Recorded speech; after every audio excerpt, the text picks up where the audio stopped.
মাহে রমজান এলো বছর ঘুরে, মুমিন মুসলমানের দারে দারে, ঠিক কি না সবাই?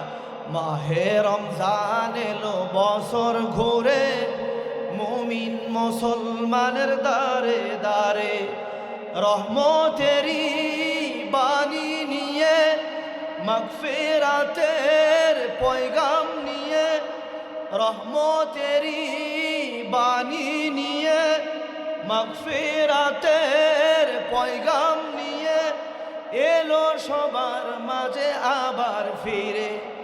মাহে রমজান এলো বছর ঘুরে, মুমিন মুসলমানের দারে দারে, সবাই মাহে রমজান এলো বছর ঘুরে, মুমিন মুসলমানের দারে দারে। মাহে রমজান এলো বছর ঘুরে, মুমিন মুসলমানের দারে দারে। আল্লাহু আকবার। আর মাত্র দুই একটা দিন পরেই এমন একটি মাস আমাদের সামনে। এই মাসে বিশ্বনবী সাহাবীদেরকে বলছেন আখিরি শাবানের খুতবায় যে এমন একটা মাস যেই মাসের চাঁদ উঠতে দেরি আল্লাহ রব্বুল আলামিন জাহান্নামের সমস্ত দরজা তিনি বন্ধ করে দিবেন। আলহামদুলিল্লাহ বলতে পারলেন না? কবরবাসীর দিকে একটু তাকান। আজকে যেহেতু কবরবাসীদের রুহের মাগফিরাত কামনায় দোয়া, তারা মাহে রমাদান আসলে তারা আরো বেশি কাঁদতে থাকে। কেন? যে রমাদান শুরু হয়েছে, আবার শেষ হয়ে যাবে, আবারও কবরের আযাব শুরু হয়ে যাবে। কথা বলেন ঠিক কিনা? শুধু তাই নয়, জান্নাতের সমস্ত নিয়ামতের দরজাগুলি উন্মুক্ত করে দেন। আলহামদুলিল্লাহ। আর শয়তান ইবলিস এই মাহে রমাদানের জন্য তালাবদ্ধ করে, শিকলবদ্ধ করে তাদেরকে আটকিয়ে রাখেন। তিনি কে? কিন্তু দেখা যায় মাহে রমাদান শয়তান বন্ধ, কিন্তু মানুষ রূপী কিছু শয়তান আছে না নাই? দেখবেন রমজানকে কেন্দ্র করে তারা ব্যবসা বাণিজ্য এবং রমাদানে চতুর্দিক থেকে পর্দা লাগিয়ে হোটেলের মধ্যে, রেস্তোরাঁর মধ্যে, চায়ের দোকানের মধ্যে তারা ঘন্টা লাগিয়ে এরপরে চা বিড়ি খায়। আছে না নাই? তাদের জন্য আমাদের সতর্কবাণী যে মাহে রমাদানের পবিত্রতা আপনি বজায় রাখুন। আর আমরা যারা এসেছি আজকে আমরা শিক্ষা নেব 2025 এবারের রমাদান। আমরা 40, 50 বছর, 20, 30 বছর যত বয়স আমরা পেয়েছি রমাদান দেখেছি। এবারের 2025 রমাদান আমাদের জীবনের শ্রেষ্ঠ রমাদান হতে হবে। রাজি আছেন তো ইনশাআল্লাহ? আখিরি শাবানে আল্লাহর নবী, বিশ্ব নবী সাহাবীদের উদ্দেশ্যে, জনগণের উদ্দেশ্যে তিনি খুতবা পেশ করেছিলেন। আলহামদুলিল্লাহ। হযরত আনাস রাদিয়াল্লাহু তাআলা আনহু বর্ণনায় তিনি বলেছিলেন, প্রিয় জনগণ, প্রিয় উপস্থিতি, এমন একটি মাস আমাদের সামনে, যেই মাসে আল্লাহ রব্বুল আলামিন স্বয়ং বিশ্ববাসীর জন্য মহাগ্রন্থ আল কোরআন তিনি নাজিল করেছিলেন। আলহামদুলিল্লাহ বলেন। সেই মাস আমাদের সামনে রহমত, বরকত, কল্যাণ, নাজাত, মাগফিরাত। 1 টাকা দান করলে কত টাকা? 70 টাকা, তারও বেশি। আলহামদুলিল্লাহ বলেন। শুধু তাই নয়, এই যে তারাবি, সাহারি, ইফতার, রোজাদারের মুখের ঘ্রাণ আল্লাহর কাছে মেশক আম্বারের চাইতেও পবিত্র। এই যে ফজিলত, এত তাৎপর্য, সব কিছুর মূল সামারি, মূল বিষয় হচ্ছে মহাগ্রন্থ আল কোরআন। কথা বলেন ঠিক না বেঠিক? সেই কোরআন নাজিলের মাস আমাদের সামনে, এই জন্য আমরা সবাই খুশি না বেজা? ঠিক না বেঠিক? এই রমাদান আমাদের সামনে, এমন একটা সময় আমরা অতিক্রম করছি, না জানি মাহে রমাদান আমরা পাবো কি পাবো না, কিন্তু আমরা আশা করি আল্লাহ রব্বুল আলামিন 2025 রমাদান আমরা পাবো। আল্লাহ তুমি আমাদেরকে জীবনে যত রোজা আমরা পেয়েছি রমাদান, 2025 এই রমাদান যেন জীবনের শ্রেষ্ঠ মাস রমাদান হতে পারে। আল্লাহ তুমি আমাদেরকে তৌফিক দাও। জোরে বলেন আমিন। আল্লাহ নবী দোয়া করতেন, আল্লাহুম্মা, বলুন আল্লাহুম্মা বারিক লানা ফি রজবা ওয়া শাবান ওয়া বাল্লিগনা রমাদান। সূরাতুল বাকারা 283 নম্বর আয়াতে কারিমা আপনাদের মাঝে খেদমতে তেলাওয়াত করেছি। রমজান 30টা রাখবেন কারা কারা একটু হাত তুলে দেখান। মিথ্যা কথা বললেন না, যারা রাখবেন না তাকেও তোলা দরকার না। দেখেন তো হাত তোলে নাই কে? আলহামদুলিল্লাহ। আল্লাহ, যেই পরিমাণ শক্তি দরকার, সুস্বাস্থ্য দরকার, তুমি তোমার বান্দাদেরকে দাও, আমরা যেন 30টা রমাদান সঠিকভাবে রাখতে পারি। জোরে বলেন আমিন। আচ্ছা, তারাবি পড়বেন না কারা কারা একটু হাত তুলে দেখান। না, অনেকেই পড়ে না তো, তাদের একটু দেখতে চাচ্ছি। পড়বেন তো?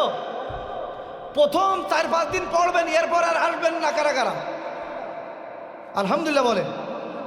আল্লাহ, তুমি আমাদেরকে তৌফিক দাও। জোরে বলেন আমিন। বাংলাদেশে মুসলমানের সংখ্যা হচ্ছে 5 প্রকার। কয় প্রকার? নাম্বার 1 শুকুর আলী মুসলমান। কি আলী? 5 ওয়াক্ত পড়ে না, শুধু শুক্রবার আসে। এরপরে রমজান আলী মুসলমান। কি মুসলমান? মোটামুটি রমজানে নামাজ কালাম ধরে, কিন্তু রমজান যাইতে দেরি, ঈদের দিন আসর থেকে আর খবর নেই। 2 নম্বর ওয়ার্ডে আছে? আপনি আসেন নাই তো এর মধ্যে? আপনি 5 ওয়াক্ত? যাক, আল্লাহ হিদায়াত দিন। জোরে বলো না আমিন। এরপর আছে ঈদ আলী। রমজানে খবর টবর নাই, ঈদের দিন একেবারে সামনের কাতারে। বাবা রে বাবা, রোজাদাররা এসে কয়, কিরে সারা বছর আমরা তারাবি পড়লাম, আজকে ঈদের দিনে এসে ভিতরে জায়গা পাইলাম না, এটা তাকাই দেখি তো কারা। দেখে সব বেরোজাদার, তারাবিতে কারোর খবর নাই। আসে না ভাই? টাকা আছে, পয়সা আছে, বাবা রে বাবা, একেবারে পাঞ্জাবি শেরওয়ানি পরে ঈদের দিন সবার আগে। আল্লাহ ফেরেশতাদের কয়, এই ব্যাপার সেবার কি? এই জামাত তো এদের না। নবীজি বলছে এই জামাত তো এদের না, এই জামাত তো রোজাদারদের জামাত। এরা কারা? এরকম রমজান আলী মুসলমান আছে না নাই? ঈদ আলী মুসলমান আছে না নাই? এরপর আছে সিজন আলী মুসলমান। কি আলী? রমজানে খবর নাই, তারাবিতে খবর নাই, 5 ওয়াক্তে খবর নাই, শুক্রবারে খবর নাই, নির্বাচনের সিজন যখন আসে তখন হুটহাট করে নামাজ ধরে। আসরের নামাজ একই এলাকায় গিয়ে 3-4 বার পড়ে। পশ্চিম পাড়ায় একবার, পূর্ব পাড়ায় একবার, শিবতলায় একবার, রাজার বাগানে গিয়ে একবার, জামাত অফিস মুন্সিপাড়ায় গিয়ে আর একবার। বলায় মানুষকে বুঝায়, এই নির্বাচন আসছে, আমিও কিন্তু নামাজি, ভোটটা আমারে দিও। নির্বাচন হইতে দেরি ওই নামাজিদের বিরুদ্ধে আবার ফতুয়া দেয়। ওই জাতীয় সিজনাল মুসল্লি থেকে এই জাতিকে আল্লাহ হেফাজত করুন। জোরে বলেন আমিন। আমরা হতে চাই 5 ওয়াক্ত নিয়মিত জামাতে কি নামাজ আদায় করতে চাই। এখন থেকে মাহে রমাদান থেকে শিক্ষা নিয়ে সারা বছর আমরা নামাজ পড়বো। রাজি আছেন ইনশাআল্লাহ? আল্লাহ তুমি তৌফিক দাও। 20 রাকাত তারাবি মক্কা মদিনা সহ রাসূলুল্লাহর সাহাবীদের সকলের দলিল এবং সহিহ শক্তি সাপোর্ট যে 20 রাকাত তারাবি আমাদের পড়তে হবে, চেষ্টা করব। জোরে বলুন ইনশাআল্লাহ। আমি প্রথমেই মাহে রমাদানের একটি প্ল্যান আপনাদের মাঝে আলোকপাত করতে চাই। মনে করেন আমাদের বাড়িতে যখন একটা মেহমান আসে, একটা মেহমানকে রিসিভ করার জন্য, তাকে খাবার দেওয়ার জন্য, বসার জায়গা দেওয়ার জন্য, উপহার সামগ্রী দেওয়ার জন্য আমাদের একটা প্রস্তুতি আছে না নাই? মেহমান যদি হয় যত দামি, নতুন জামাই যদি মেহমান হয়, তাহলে ওই নতুন জামাই মেহমানের জন্য পোলোয়া কোরমা আছে না নাই? আর চাচাতো ভাই সাধারণ মেহমান যদি হয়, রান্নাঘরে যা আছে তাই, ঠিক কিনা? দেশের যদি কোনো মেহমান, অন্য কোনো দেশে রাষ্ট্রদূত, রাষ্ট্রপতি যদি আসে, রাষ্ট্রীয়ভাবে তাকে লাল গালিচা দেওয়া হয়, অভ্যন্তরণা দেওয়া হয়। বাংলাদেশের সবচাইতে দামি হোটেল শেরাটন হোটেল সহ বিভিন্ন সার্কিট হাউসে তাদেরকে রাখানো হয়, ঠিক না বে ঠিক? ও ভাইরা আমার, এই মুহূর্তে বিশ্ববাসীর কাছে সবচাইতে দামি মেহমান, এই বিশ্ববাসীর জন্য কোরআন নাজিলের মাস মাহে রমাদান সবার জন্য দামি মেহমান। এ রমজান নামক মেহমান কি খাবে, কোথায় থাকবে, তার সাথে আমরা কেমন ব্যবহার করব, ভালো করে শোনেন। যাদের যত বেশি কোরআন তেলাওয়াত হবে, এই মেহমান, রমজান নামক মেহমান, তাদের কাছ থেকে তত বেশি খাদ্য গ্রহণ করবে। সুবহানাল্লাহ। মাস্টার্স কমপ্লিট করেছে, এমএ পাস করেছে, ডক্টরেট করেছে, ইংরেজিতে কথা বলতে পারে, কিন্তু বাংলাদেশে বহু শিক্ষিত মুসলমান ভাইরা আছে আল্লাহর কোরআনটা দেখে দেখে পড়তে পারে না, আছে না? কিন্তু আপনি এই মুসলিমা হেফজখানার দিকে তাকান, ছোট্ট ছোট্ট বাচ্চাদেরকে আপনি দাঁড় করায় দেন, সহি শুদ্ধ করে কোরআন পড়বে, নীলাখেলা কার? ওই যে দারুস সালাম মসজিদে এই কি আনসার ক্যাম্পের পাশে একটি হেফজখানা ওই যে চলে আসছে, হাফিজুল কোরআন, মোতার একটা হাত তোলে উঁচা তোলে, ওনারও একটা হেফজখানা আছে না নাই? ওনার মাদ্রাসায় ছোট ছোট বাচ্চাদেরকে দাঁড় করাই দেবেন, 40টা হাদিস বলতে পারবে, সুবহানাল্লাহ, সহি শুদ্ধ করে তেলাওয়াত করতে পারবে। এই যে মুসলিম আদর্শ একাডেমির পাশাপাশি হেফজখানা নুরানি নাজারা খোলা হয়েছে, আপনাদের সন্তান এখানে পড়ে অথবা অন্য কোনো মাদ্রাসায় পড়ে, এই সন্তান ডাক্তার হবে, ইঞ্জিনিয়ার হবে, রাষ্ট্রবিদ হবে, যে যাই হোক না কেন, প্রাথমিক শিক্ষা, ইসলামী শিক্ষা, ধর্মীয় শিক্ষা, কোরআনী শিক্ষা নেওয়ার কারণে এই সন্তানগুলি মানুষ হবে, দাঁড়িয়ে পিশাব করবে না, পিতামাতার খেদমত করবে, এমনকি সারা জীবন কোরআনের পক্ষে থাকবে, কোরআনের বিরুদ্ধে তারা আওয়াজ তুলবে না, ঠিক কিনা? এই জন্য কোরআন এসেছে মানুষকে আলোকিত করার জন্য। জাহিলি যুগটা ছিল অন্ধকার, সেই যুগে এই কোরআন নাজিল হয়ে মানুষগুলি আলোকিত মানুষ হয়েছিল। আল্লাহ রাব্বুল আলামিন বলেন, কিতাবুন আনজালনাহু ইলাইকা লিতুখরিজান নাস মিনাজ যুলুমাতি ইলান নূর। নবী, এই কোরআন এই জন্য নাজিল করা হয়েছে যাতে করে আপনি মানুষদেরকে আলোকিত মানুষ বানাতে পারেন। নবীজি তিনি মানুষদেরকে কোরআন থেকে দাওয়াত দিচ্ছে, আবু জাহেল, উতবা, সাইবা, মুগীরা তারা খেপে উঠেছে, ব্যাপার কি? এই কোরআনের তেলাওয়াত শুনে, কোরআনের বয়ান শুনে, দাস শুনে আমাদের লোকজন সব কোরআনের পক্ষে চলে যাচ্ছে, বাপ দাদার ধর্মে চুনকালি লাগিয়ে দিচ্ছে। এটা কাজ করো, এমানের রাজধানী থেকে শ্রেষ্ঠ জাদুঘর টাকা দিয়ে ভাড়া করে নিয়ে আসো, যত টাকা লাগে দেওয়া হবে, আব্দুল্লাহর বেটা নবী মুহাম্মদকে ধ্বংস করে দাও। বলুন নাউজুবিল্লাহ। এমানের রাজধানী থেকে শ্রেষ্ঠ জাদুঘর আনা হলো, বিশ্বনবীর সামনে এসে ডাক দিয়ে বলছে, আব্দুল্লাহর বেটা মুহাম্মদ সাল্লাল্লাহু আলাইহি ওয়াসাল্লাম, শুনলাম তুমি নাকি কোন জাদুর মন্ত্রণা দিয়ে এই সমাজের লোকদেরকে, বাপ দাদার ধর্মকে চুনকালি লাগিয়ে সব নিজের দলে নিয়ে যাচ্ছ, ব্যাপার কি? আজকেও বাংলাদেশে যারা ইসলাম প্রসার, ইসলাম প্রতিষ্ঠার জন্য যারা কাজ করেছে, করছে, করবে, এক শ্রেণীর লোকজন সারা জীবন তাদেরকে রাজাকার বলেছে, ঠিক না বেঠিক? মৌলবাদ বলেছে, কত অপবাদ। এমনকি কোরআনের কথা বললে, কোরআনের মাহফিলগুলাতে এক শ্রেণীর মানুষগুলি তারা বলে ওরা নাকি ধর্ম ব্যবসা করে, বলে নাউজুবিল্লাহ। আলেমরা তো ধর্ম ব্যবসা করে না, এই ধর্মের কথা বলে, ধর্মের জন্য কাজ করে, ধর্মকে প্রচার প্রতিষ্ঠার জন্য মেহনত করে। যারা মাঝে মধ্যে নির্বাচন আসলে ধর্ম সাজে, শাহজালালের মাজারে যায়, টুপি লাগায়, ওরাই পরিচিত পক্ষে ধর্মকে কাজে লাগায়, ঠিক না বেঠি? আর আমরা ধর্মীয় কাজ করি, ধর্মীয় রাজনীতি করি, এই ধর্মের জন্য ইসলাম, ইন্নাদ-দীন ইনদাল্লাহিল ইসলাম, ইসলামের জন্য বিশ্বনবী তিনিও কাজ করেছেন, তিনিও হিজরত করেছেন, তিনিও ঘাম ঝরিয়েছেন, তিনিও রক্ত দিয়েছেন, তার অসংখ্য সাহাবীরা জীবন দিয়েছে। কথা বলেন ঠিক কিনা? এমানের রাজধানী থেকে আগত জাদুকর বিশ্বনবীকে বলছেন কোন জাদুর মন্ত্রণা? আপনারা বলেন, আল্লাহর নবী কি জাদুর মন্ত্রণা দিত? কিসের মন্ত্রণা? জোরে আওয়াজ করে বলেন। কোরআনের মন্ত্র। জাদুকরকে বলেন আপনি একটু বসেন, চুপচাপ বসলেন। আল্লাহর নবী বিশ্বনবী তিনি মহাগ্রন্থ আল কোরআন থেকে তিনি তেলাওয়াত শুরু করলেন। বলুন, আর রহমান আল্লামাল কুরআন খালাকাল ইনসানা আল্লামাহুল বায়ান।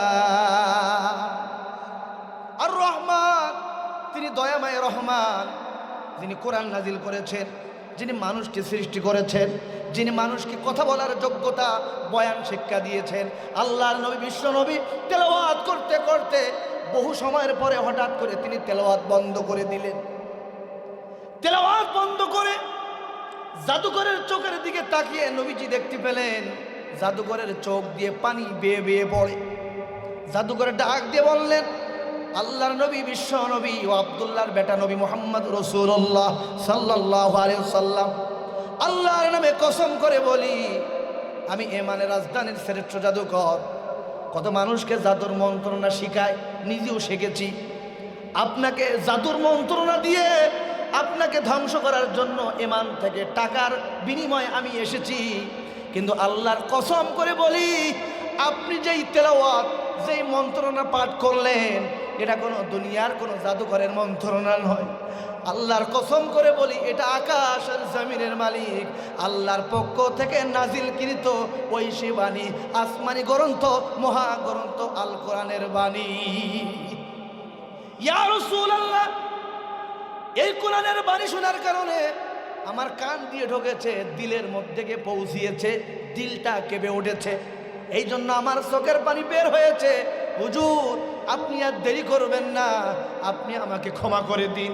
আর মুসলমানদের কাতারে, মুসলমানদের খাতায় আমি জাদুকর, আমার নামটা উঠায় দেন আর আমাকেও পড়ায় দেন। লা ইলাহা ইল্লাল্লাহু মুহাম্মাদুর রাসূলুল্লাহ সাল্লাল্লাহু। আবু জাহেল, উতবা, সাইবা, মুগীরা, তাদের মাথা কি ঠিক আছে? কয় ব্যাপার কি, টাকা দিয়ে ভাড়া করে আনলাম আব্দুল্লাহর বেটা মোহাম্মদকে শেষ করার জন্য। ও মা, জাদুকর নিজেই শেষ।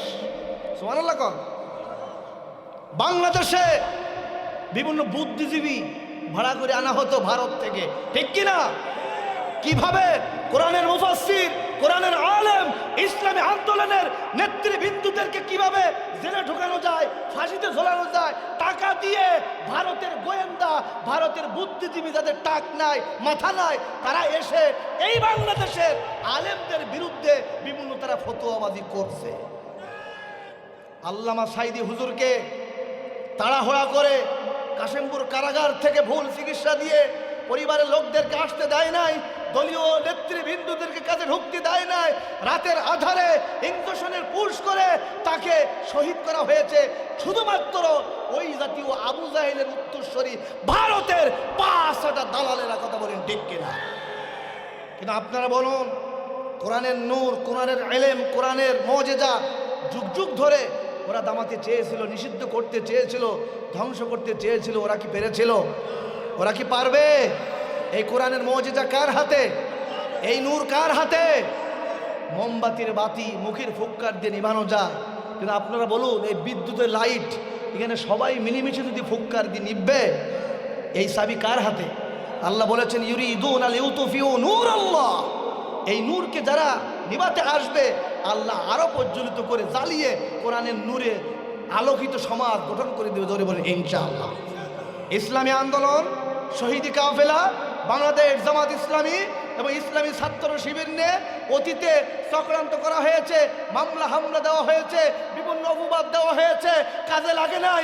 এই দেশের জনগণ আবু সাইদ উত্তরসূরিরা বুক পেতে দিয়ে আন্দোলনের দামালন তুলে এই দেশ থেকে জালিমরা পালাতে বাধ্য হয়েছে, ভারতে, দিল্লি চলে গিয়েছে। কথা বলেন ঠিক কিনা? সুতরাং সাবধান। ইসলামী আন্দোলন, শহীদি কাফেলা নিয়ে কথা বলার আগে সাবধান। এই দল, এই মত, আলেমদের নিয়ে যারাই চক্রান্ত করবে, অপমান করতে আসবে, তারাও আবারও শেষ হবে। সেই আল্লাহ এখনো আছে না নাই? ভাইরা আমার, সেই কোরআন নাজিলের মাস মাহে রমাদান আর মাত্র 2টা দিন পরেই। সুবহানাল্লাহ। এই মাস আমাদের সামনে আগত, আমরা খুশি না বেজা? এই মাসে আমাদের প্ল্যান করতে হবে, পরিকল্পনা করে সাজাতে হবে। আল্লাহ কি বলেছেন? সবাই জবান খুলে মাহে রমাদান যে ফরজ হয়েছে, কোরআনের অন্যতম একটি আয়াত সূরাতুল বাকারা, সবাই পড়ুন। আউযু বিল্লাহি মিনাশ শাইতানির রাজিম। বিসমিল্লাহির রহমানির রহিম। ইয়া আইয়ুহাল্লাযীনা আমানু কুতিবা আলাইকুমুস সিয়াম কামা কুতিবা আলাল্লাযীনা মিন ক্বাবলিকুম লাআল্লাকুম তাত্তাকুন।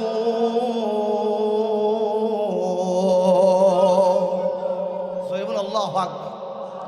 আল্লাহ তাআলা ডাক দিয়ে বললেন, হে পৃথিবীর ঈমানদারেরা, তোমাদের উপরে মাহে রমাদানের রোজাকে ফরজ করা হয়েছে। আদেশটা কার? বিধানটা কার? ইয়া আইয়ুহাল্লাযীনা আমানু, হে ঈমানদারেরা। বাংলাদেশে মুসলমান দাবি করে, ভোটার আইডি কার্ডের নাম আছে, কিন্তু রমজান আসলে বলে আমার শরীরটা খুব খারাপ, আমি রোজা রাখতে পারি না। এবং সুবিধাবাদ জিন্দাবাদ, এমন ফাঁকিবাদী মুসলমান এই শহরেও আছে না নাই? দুনিয়ার সব কাজ করতে পারে, মসজিদে এসে সিজদা দিতে পারে না, চেয়ারে বসে থাকে, আছে না নাই? সারা বছর জম্বের খাওয়া খায়। রমজান এসেছে আপনার দেহের জন্য, শরীরের জন্য। বিজ্ঞানের দৃষ্টিতে, চিকিৎসাবিদ বিজ্ঞানের দৃষ্টিতে একটা মাস সিয়াম সাধনা যারা করবে, শরীরের মধ্যে যাবতীয় রোগ বালাই আল্লাহ উদাও করে দিয়ে দিবে। এই জন্য রমজান এসেছে। হে ঈমানদারেরা, কুতিবা আলাইকুমুস সিয়াম, তোমাদের উপরে ফরজ। আদেশ, বিধানটা কার? কামা কুতিবা আলাল্লাযীনা মিন ক্বাবলিকুম, যেমনি ভাবে ফরজ করা হয়েছিল তোমাদের আগের পূর্ববর্তী লোকদের উপরে। আপনারা তো বলতে পারেন, হুজুর আমাদের উপরে ফরজ করা হলো, তাদের উপরেও ফরজ ছিল কেন? আল্লাহ আয়াতের শেষ অংশে তিনি বলেছেন, লাআল্লাকুম তাত্তাকুন।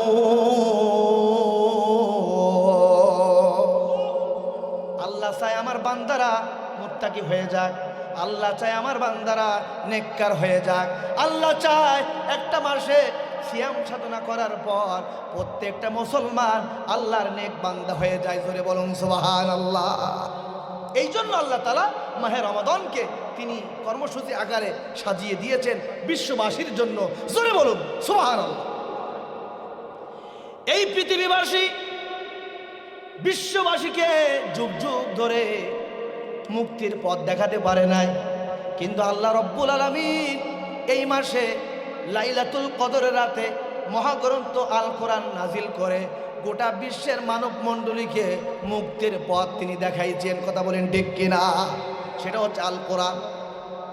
আল্লাহ রব্বুল আলামিন এই কোরআন নাজিল করার কারণে এই মাসের দাম আল্লাহ বাড়িয়ে দিয়েছেন। আবার ওই মাসের মধ্যে একটা রাত, যেই রাতে কোরআন নাজিল হয়েছে, ওই রাত আল্লাহ রব্বুল আলামিন সমস্ত রাতের হাজার হাজার রাতের চেয়ে উত্তম রজনী বানিয়েছেন। সুবহানাল্লাহ। কোন সেই রাত? লাইলাতুল কদর। 27 রাত। ঠিকই আছে, বাংলাদেশের মানুষ, অধিকাংশ মানুষ মনে করে যে লাইলাতুল কদর মনে হয় 27। অথচ বিষ্ণু বলেছেন বেজোড় রাতগুলি তোমরা তালাশ করো। 21, 23, 25, 27, 29 এই বেজোড় রাতগুলোতে যে কোনো দিন কদর হয়ে যেতে পারে, ঠিক কিনা? আল্লাহ পাক ডাক দিয়ে বলেন, ইন্না আনজালনাহু ফি লাইলাতিল কদর। পারেন না আপনারা সবাই? ইন্না আনজালনাহু ফি লাইলাতিল কদর ওয়া মা আদরাকা মা লাইলাতুল কদর লাইলাতুল কদরি খায়রুম মিন আলফি শাহর। সুবহানাল্লাহ। নবী, লাইলাতুল কদর এই কোরআন নাজিল করা হয়েছে, আপনি কি জানেন লাইলাতুল কদর কারে কয়? লাইলাতুল কদরি খায়রুম মিন আলফি শাহর। মাহে রমাদানে ওই রাতের মর্যাদা আল্লাহ রব্বুল আলামিনের কাছে হাজার রাতের চেয়েও উত্তম। সুবহানাল্লাহ। কোন? শুধু তাই নয়, বিশ্বনবী বলেছেন, মান সামা রমাদানা ঈমানা ওয়া ইনতিসাবান গুফিরা লাহু মা তাকদ্দামা মিন যামবি। জোরে বলুন আল্লাহু আকবার। যারা ঈমানের সাথে, ইহতিসাবের সাথে, আন্তরিকতার সাথে এই মাহে রমাদানের সিয়াম সাধনা যারা করবে, তারাবি পড়বে, কোরআন নাজিলের মাসে কোরআনের উপরে ঈমান আনবে, শপথ আনবে, আগামীর দিনে কোরআনের পথে থাকবে, এই কাজগুলি যারা করবে আল্লাহ রাব্বুল আলামিন তার পিছনে সমস্ত গুনাহ তার ক্ষমা করে দেবে। কোরআনের মধ্যে প্রত্যেকটা ইবাদতের কথা আল্লাহ বিভিন্ন জায়গায় বারবার বলেছেন, কিন্তু রমাদানের কথা শুধুমাত্র এক জায়গায় বলেছেন। সুবহানাল্লাহ। একটা রুকু রমজান কেন্দ্রিক। কোরআনে আল্লাহ রাব্বুল আলামিন প্রত্যেকটা ইবাদত, নামাজ, হজ, যাকাত, প্রত্যেকটা ইবাদতের কথা আল্লাহ ব্রেকিং নিউজ মূল কথা বলেছেন। কিন্তু রমাদানের কথা আল্লাহ শুধু বলেই শেষ করেন নাই। পূর্ণাঙ্গ একটা রুকু সূরা বাকারায় 2 নম্বর পারার 6 নম্বর পৃষ্ঠা 7 নম্বর পুরা পৃষ্ঠা পরিপূর্ণভাবে বিস্তারিত ডিটেলস আলোচনা করেছেন মাহে রমাদান নিয়ে। জোরে বলুন সুবহানাল্লাহ। তোমরা কেন রোজা রাখবা? তোমাদের আগের লোকদের উপরে রোজার ফরজ ছিল। অসুস্থ অবস্থায় রোজার হালত হবে কি? গর্ভবতী আমার মা বোন যারা এসেছেন, আপনাদের রোজার বিধান কি? যারা মাজুর রোজা রাখতে পারবে না, রোজার কাফারা কি? ইতিকাফ, ফিতরা, লাইলাতুল কদর ইত্যাদি বিস্তারিত ডিটেলস আল্লাহ এই রুকুতে তিনি আলোচনা করেছেন। আলহামদুলিল্লাহ বলেন।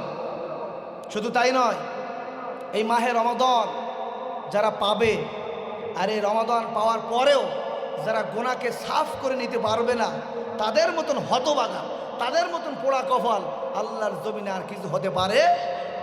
এজন্য মাহে রমাদান সামনে, যেদিন চাঁদ উঠবে, তাড়াহুড়া করে মসজিদে ঢুকলে পরীক্ষিত পক্ষে বিজয়কে আনা সম্ভব। গোল্ডেন এফিলার যারা পায় তারা সারা বছর লেখাপড়া করে, প্রস্তুতি নেয়, পরীক্ষার আগে ফাইনাল প্রস্তুতি, টেস্ট।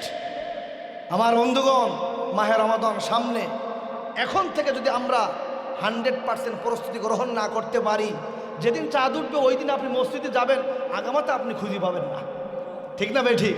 এই জন্য ভাইরা আমার, এখনো সময় আছে। আমরা আগামীকাল ফজর থেকে, আগামীকাল থেকে যাবতীয় কাজকে সেরে নিয়ে, প্রস্তুতি নিয়ে, কাজকে কমিয়ে মাহে রমাদানের জন্য 100% প্রস্তুতি নিয়ে মাহে রমাদানের জন্য ইস্তেকবাল করে আমরা মাহে রমাদানে প্রবেশ করতে চাই। কারা কারা রাজি? 2 হাত তুলে আল্লাহকে দেখা। আল্লাহ কবুল করেন। জোরে বলো না আমিন। হাত নামান।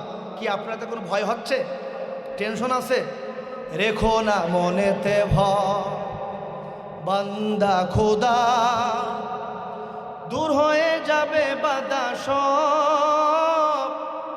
তোমার আমার মালিক আছেন, আছেন আমাদের রব, আছেন আমাদের রব। আল্লাহ আছেন না নাই? 5 তারিখের জোহরের আগে ওই যে মুরব্বীরা আমাদেরকে বলতো, হুজুর যতই ওয়াজ করেন, যতই চিল্লান, কাজ আর হবে না শেখের বেটি মরার আগ পর্যন্ত। কিন্তু পরিকল্পনা সব কার হাতে? দুপুরের খাবার, গণভবনে রান্নাও শেষ। মনে করছিল যে দুপুরে লাঞ্চ খুব মজা করে খাবো, ওইদিকে পুলিশরা জনগণকে মারতে থাকুক। হ্যাঁ, আল্লাহ কয় দাঁড়া, বহু মেরেছিস, বহু গুলি চলেছে, বহু হামলা মামলা হয়েছে, আর না, এই দুপুরের খাবার তোদের কপালে আর নেই। ঠিক কিনা? সেই আল্লাহ এখনো আছে না নাই? তাহলে টেনশনের ভয়ের কোনো কারণ আছে? রেখো না মনেতে ভয়, বান্দা খোদা, দূর হয়ে যাবে বাধা সব। তোমার আমার মালিক আছেন, আছেন আমাদের রব, আছেন আমাদের রব। ঠিক কিনা? অপরাধ যদি কিছু করে থাকি,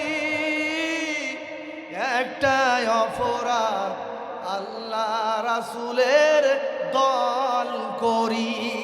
ঠিক কিনা? আল্লামা সাঈদীর কোনো অপরাধ ছিল? শুধুমাত্র কোরআনের দল। কোরআনের কথা বলার কারণে জালিম স্বৈরাচারীরা তাকে 13টা বছর জেলের মধ্যে আটকিয়ে রেখেছে। ঠিক কিনা? অপরাধ যদি কিছু করে থাকি, একটাই অপরাধ, আল্লাহ রাসূলকে ভালোবাসি। সেই অপরাধে জীবন দিতে পারি, দিতে পারি যাচ্ছে আমাদের সব। রেখো না মনেতে ভয়, সবাই রেখো না মনেতে ভয়, বান্দা খোদার, দূর হয়ে যাবে বাধা সব। তোমার আমার মালিক আছেন, আছেন আমাদের রব, আছেন আমাদের রব। ঠিক কিনা ভাইরা আমার? মাহে রমাদান সামনে, একবার শেষ প্রান্তে আমরা চলে এসেছি। এখন আমাদের উচিত হবে সারা বছর যত ভুল ত্রুটি হয়েছে অনুতপ্ত হয়ে লজ্জিত হয়ে ক্ষমা চেয়ে রমাদানের চাঁদ ওঠার আগেই তওবা করে ক্ষমা চাইতে হবে। কার কাছে? যদি আমরা চাইতে পারি, আল্লাহ রাব্বুল আলামিন তিনি ওয়াদা করেছেন, লা তাকুনাতু মির রাহমাতিল্লাহ। ও সাতক্ষীরা শহরবাসী, পিছনে গুনাহ হয়েছে, সারা বছর ভুল ত্রুটি হয়েছে, হতে পারে। আল্লাহ বলে, লা তাকুনাতু মির রাহমাতিল্লাহ, নিরাশ হয়েও না, ফিরে যেও না, এগিয়ে আসো। কার দিকে? বলে ইবাদিয়াল্লাযিনা আসরাফু আলা আনফুসিহিম, নফসের উপরে তোমার যত জুলুম করেছো, অন্যায় করেছো, অশ্লীল হয়েছে, তাওবা করো, ফিরে আসো, সারেন্ডার করো। আল্লাহর রহমত থেকে নিরাশ হয়েও না। যদি তুমি তাওবা করতে পারো, সারেন্ডার করতে পারো, ফিরে আসতে পারো, মাপ চাইতে পারো, চোখের পানি ছেড়ে যদি আল্লাহর দরবারে তাহাজ্জুদের নামাজে যদি ফরিয়াদ করে চোখের পানি ফালাইতে পারো, ক্ষমা করবে তিনি কে? কিন্তু সত্য একটা, তাওবাটা করতে হবে খাঁটি তাওবা। কি তাওবা? আল্লাহ রাব্বুল আলামিন বলেন, ইয়া আইয়ুহাল্লাযীনা আমানু তুবু ইলাল্লাহি তাওবাতান নাসুহা। ঈমানদারেরা, তওবা করতে চাও, ফিরে আসতে চাও, তাহলে সব ছেড়ে দাও, গুনাহের জন্য অনুতপ্ত হও। মসজিদে গিয়ে তওবা করলা, আর মসজিদ থেকে বের হয়ে প্রতিবেশীর হক, আত্মীয়তার হক, মানুষকে গালি, কষ্ট, অপরাধ, সুদ, ঘুষ এগুলো করবা, আর মসজিদে এসে তওবা করবা, কাজ হবে? এই জন্য খাঁটি তওবা করতে হবে। রাজি আছেন ইনশাআল্লাহ? আমরা একেবারে শেষ প্রান্তে চলে এসেছি। আমার বন্ধুগণ, এই তাওবা ইস্তেগফার করে রাতের আধারে রমাদানে প্রতিদিন আমরা শেষ রাতে সাহারি খেতে উঠবো কি উঠবো না? উঠেই আমরা দুই রাকাত তাহাজ্জুদের নামাজ আদায় করব। রাজি আছেন? সূরা ফুরকানে আল্লাহ বলেছেন, আল্লাহ রহমানের প্রিয় বান্দা যারা, তারা প্রতিদিন রাতের কিছু অংশ আল্লাহর সন্তুষ্টির জন্য গভীর রাতে দাঁড়িয়ে যান। ভাইরা আমার, সারা বছর হয়তো বা করতে পারেন নাই, আমরা এখন থেকে শপথ নিতে চাই, আজকের মাহফিল থেকে প্রথম যেদিন তারাবি হবে ওই রাত থেকে একবার ঈদের রাত পর্যন্ত প্রতিদিন সাহারি খেতে যেহেতু উঠবো, প্রতি রাতে রাতের কিছু অংশ আগে পরে ঘুমানোর আগে অথবা সাহারি খেতে উঠেই 2-4 রাকাত আমরা তাহাজ্জুদ পড়বো। রাজি আছেন? রাজি আছেন তো? তাহাজ্জুদের যাই না মাঝে মরণ দিও প্রভু আমার, ইকামতে দিনের কাজে কবুল করো আমার। বলেন আমিন। আল্লাহ রাব্বুল আলামিন বলেন, ওয়াল্লাযীনা ইয়াবিতুনা লিরাব্বিহিম সুজদাও ওয়া কিয়ামা। রাতের আধারে যারা কিছু অংশ আল্লাহর জন্য দাঁড়িয়ে যাই নামাজ, সেই দায় যারা লুটে পড়ে, নিজের গুনাহের জন্য, জাহান্নামের জন্য আল্লাহর কাছে দোয়া করে। রব্বুল আলামিন ওয়াল্লাযীনা ইয়াকুলুনা রব্বানা সরিফ আন্না আযাবা জাহান্নাম ইন্না আযাবাহা কানা গরামা। রব্বুল আলামিন জাহান্নামের আগুনকে আপনি জ্বালিয়ে অনেক গরম করেছেন, শক্তিশালী করেছেন, ভয়াবহ করেছেন, আর আমাদের শরীরকে আপনি দুর্বল করে বানিয়েছেন। ওই উত্তপ্ত ভয়াবহ শক্তিশালী জাহান্নামের আগুন আমরা সহ্য করতে পারবো না। প্রতি রাত রহমানের বান্দারা রমজান থেকে প্রস্তুতি নিয়ে সারা বছর প্রতি রাত তাহাজ্জুদ আমরা পড়বো। জোরে বলুন ইনশাআল্লাহ। আমাদেরকে তৌফিক দান করুন। জোরে বলেন আমিন। এখানে যারা আমরা আসি, পিছনে কোন গুনাহ হয়েছে, কোন অপরাধ হয়েছে, ভুল ত্রুটির জন্য আসুন, এখনই দোয়া হবে। আপনি কোন গুনাহ করেছেন সমাজের কেউ জানে না, পরিবারের লোকজন জানে না, একজন জানেন, একজন শোনেন, একজন বুঝেন। তিনি কে? তিনি অন্তর্যামী। ইন্নাল্লাহা খাবীরুম বিমা তা'মালুন। মনের খবরাখবর তিনি জানেন। আগামীকাল কি করবেন, কোথায় করেছেন, সবটা খবর রাখেন। তিনি কে? ফিরে আসেন, পৃথিবীর কেউ জানে না, একজন জানেন। তিনি কে? পৃথিবী না জানু আমি তো জানি, আমি কি পাপ করেছি, আমার পাপে করলে বিচার, আমার পাপে